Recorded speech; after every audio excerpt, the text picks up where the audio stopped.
স্কুলের SMC chairman Mahendra চন্দ্র দেব আমার নাম। আমি জুনিয়র সেকশনের যে হেডমাস্টার হলেন দুলাল চাষা, ওনার কাছ থেকে জানতে পারলাম গতকালকে আমাদের এখান থেকে একজন স্টাফ নিয়ে নেওয়া হয়েছে জুনিয়র সেকশন থেকে। স্টাফ নেওয়া হয়েছে আমাদের এখানে 4 জন টিচার আছে, 4 জন 112 জন ছাত্র আছে।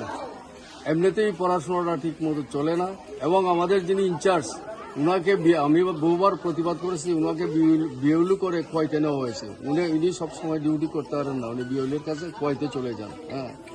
কাজেই আমরা এই যে শিক্ষক বদলি হয়েছে সেই বদলিটাকে রোধ করার জন্য আজকে আমি যখন ওনার কাছ থেকে জানলাম তখন আমি আমার এসএমটি কমিটির সমস্ত গার্জিয়ানদের সঙ্গে আলোচনা করে আজকে সবাইকে ডেকেছি এবং আমাদের দাবি দপ্তর থেকে কেউ আসুক, দাবি পূরণ করুক।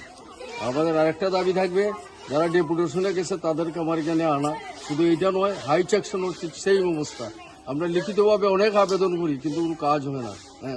যার জন্য আজকে পাবলিক যারা স্কুলের গার্জিয়ান আছে তারা তালা মেরেছে।